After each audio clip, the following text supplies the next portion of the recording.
what I explained already. The next is integrated rate equations for different order. For zero order reaction.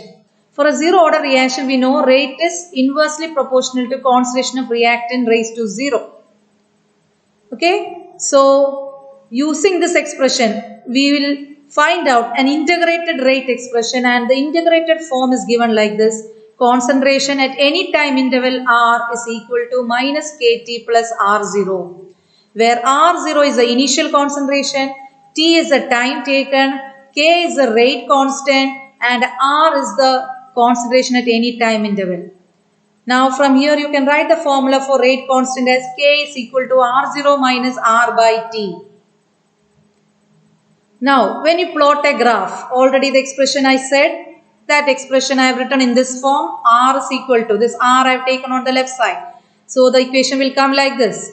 Now you write Y is equal to mx plus c. So x will be t. So x axis you plot time.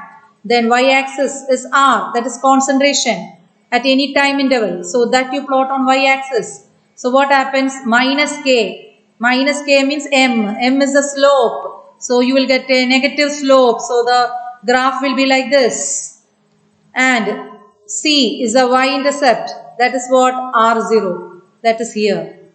So this is how we can explain the plot zero order reaction, variation of zero order reaction, that is concentration versus time. Now first order reaction. First order reaction in the same manner, R giving P, rate is equal to K into R raised to 1. That is, rate is directly proportional to R raised to 1, that is first order.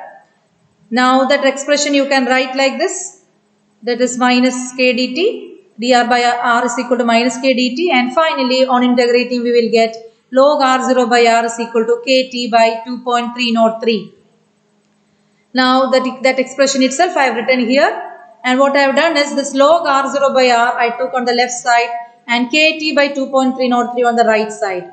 Again you plot y is equal to mx plus c, y-axis log R0 by R, time that is x, then slope will be k by 2.303, and here k is positive, so you will get a positive slope. The graph will be like this. So this is how we are explaining the first order reaction. Next is half-life for different order reaction. What is half-life? Half-life means is a time taken for the initial concentration of the reactant to become half. What is half-life? Half-life of a reaction is a time in which the concentration of a reactant is reduced to 1/2 of its initial concentration. It is represented by T half. And for zero order reaction, you know K. K is R0 minus R by T. At T is equal to T half, R is equal to R0 by 2. That is, when time becomes half-life, that time the concentration will be half of the initial concentration. And substituting this R, that is for R, you can substitute for this R0 by 2. So the equation will come like this, and finally you will get T half is equal to R0 by 2K. And this R0 by 2K, you can see T half is directly proportional to R0. So this is constant, K is constant. So T half is directly proportional to the initial concentration of the reactant. Now this is a graph explaining the variation of half according to the half-life, or how it varies. Concentration versus time. Here you can see initial concentration is 1.6. When it became half, that's the first half-life. So the time taken was 400. Then 0.8, the half of that is 0.4. Then the time taken for the second half-life is given like this. Then the third half-life. Like this, you can show the variation of this concentration. Now half-life for a first order reaction. We already know the expression, and now we understood that at T half, R is equal to R0 by 2. So on substituting, finally you will get T half is equal to 0.693 by K. Here 0.693 is a constant, K is a constant. So T half is independent of concentration of the reactant. You can see here T half, right side, all are constant values. So it does not depend upon the concentration of the reactant. But when we discussed zero order, you can see it is directly proportional to the concentration of the reactant. So that is half-life of first order reaction. Now here's a question for you. Time required to decompose SO2Cl2 to half its initial value. Amount is 60 minutes. Calculate the rate constant of the reaction if it is first order. So first order means T half is like this. K will be 0.693 by T half. So substitute the time, half-life is given 60 minutes. Substitute it, you will get the value of K.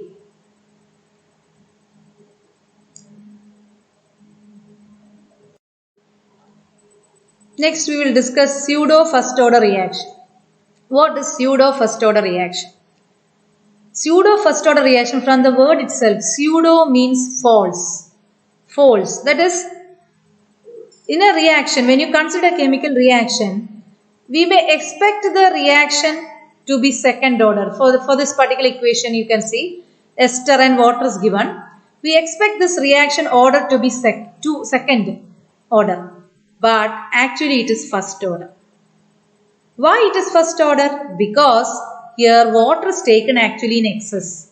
And the variation in the concentration of water is very less when compared with the variation in the concentration of ester. So this will be taken as a constant. Then the rate will be depending only on the concentration of ester. Though we write like this, the rate depends upon ester and water. As water is excess, it depends only on the concentration of ester. So the order will be 1. So we expect the order to be 2, but actually the order is 1. Such reactions are called pseudo first order reactions. Now,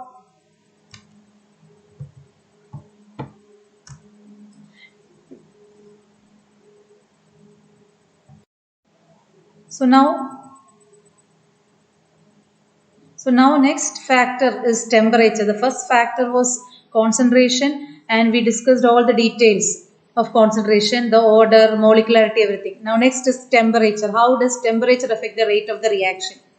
It was found that when temperature is just increased at 10 degree, the reaction rate is found to be doubled. That is, reaction rate will be doubled. That means rate constants also nearly doubled. And this can be explained using the Arrhenius equation. Arrhenius equation, K is equal to A e raised to minus Ea by RT. Arrhenius equation, K is equal to A e raised to minus Ea by RT, where K is the rate constant, Ea is the activation energy, T is the temperature, and R is the universal gas constant. Now, for example, N2O5, when it decomposes, the time taken for half the original amount of material to decompose is 12 minutes at 50 degrees Celsius. Just note the temperature. At 50 degrees Celsius, the decomposition of N2O5 took only 12 minutes.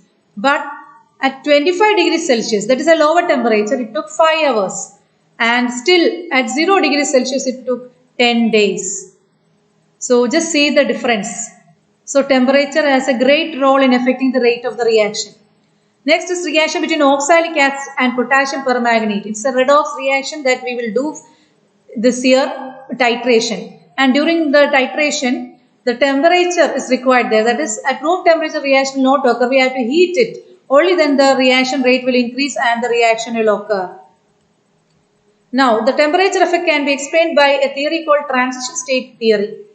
According to this theory, according to Arrhenius, he explained that when reactive molecules, when they react, they will form first an intermediate called activated complex, and then it will break fast because this activated complex is very unstable, so it will convert into product very fast. Then diagram showing this reaction is like this. Here potential energy and a reaction coordinate is plotted. You can see here the reactant A, H2 and I2. They form first an activated complex, and it's highly unstable and high energy is here. And then it gets converted into product. So this A requires some energy to cross over this barrier, this unstable state, and convert into product.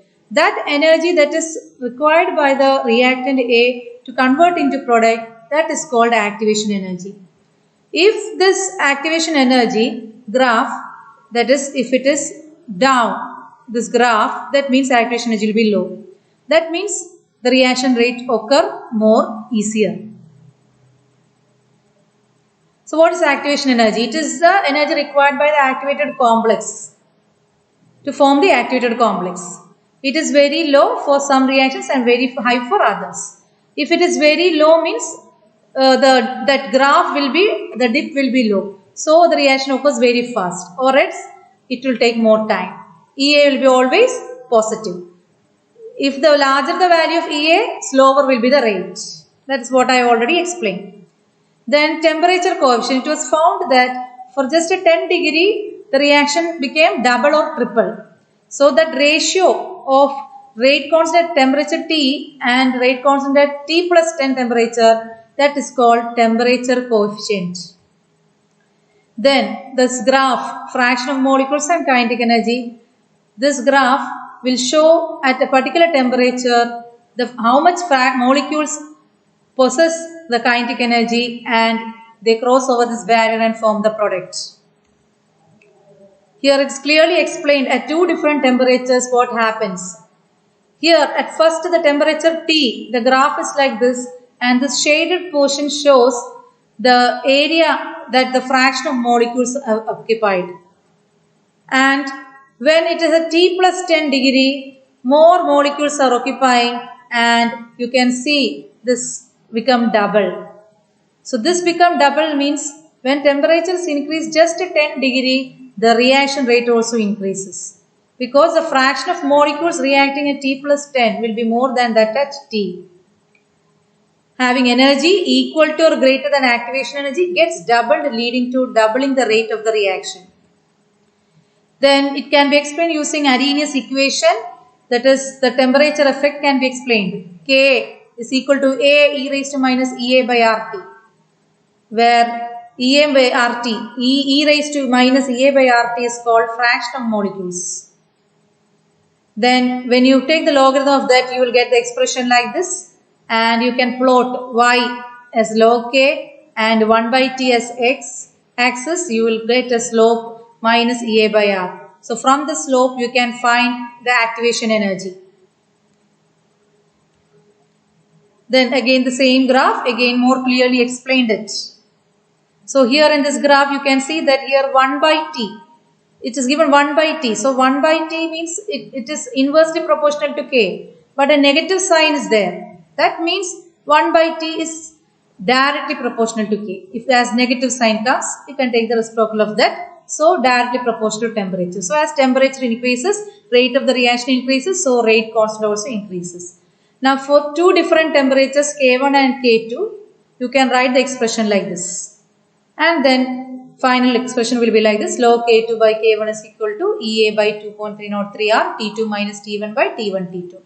Where K1 and K2 are two rate constants, EA activation energy, R universal gas constant, and temperature T2 and T1 are two different temperatures. Next is effect of catalyst on the rate of the reaction.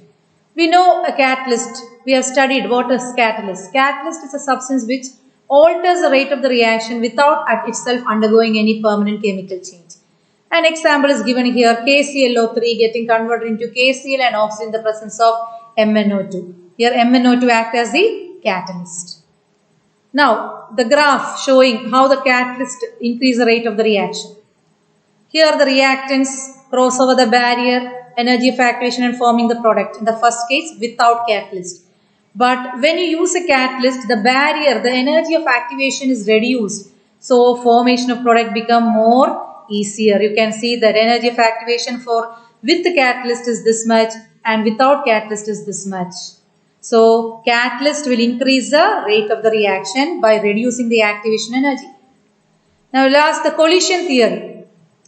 Collision theory actually explains how the molecules are colliding, and according to how they are colliding, the products are formed. So, reactant molecules are assumed to be hard spheres, and reaction occurs when molecules collide with each other. So, rate. Already we wrote Arrhenius equation as K. Instead of the K, we are written K ZAB. And ZAB means number of collisions made by the molecule in 1 second. Remaining part we already know, fraction of molecules, and EA is the activation energy. So, reaction occurs only when the molecules collide with each other. That is what collision theory is explaining. And for collision to occur, not only the molecules should collide, the reactant molecules must be in proper orientation. Here you can see these two reactants. If the orientation is not proper, they will not form the product. That is, here OH minus, if it attacks from front side, it's not possible because their steric effect will come. But if the OH minus attack from the back side, then the orientation is said to be okay, proper. So you will get the product. That is again explained by another diagram. You can see here, this is the reacting molecules approaching, then effective collision. If it is effective collision, then it will form the product AB. If it is ineffective collision, then the product will not be formed. So finally, the collision theory, you can write not only the collision should occur, this ZAB is for collision. So not only the molecules should collide, but also what should be there? Proper orientation should be there. So both activation energy should be there, collision must be there, and proper orientation must be there for a reaction to occur. If all these three are there, then the rate of the reaction will be more. Thank you.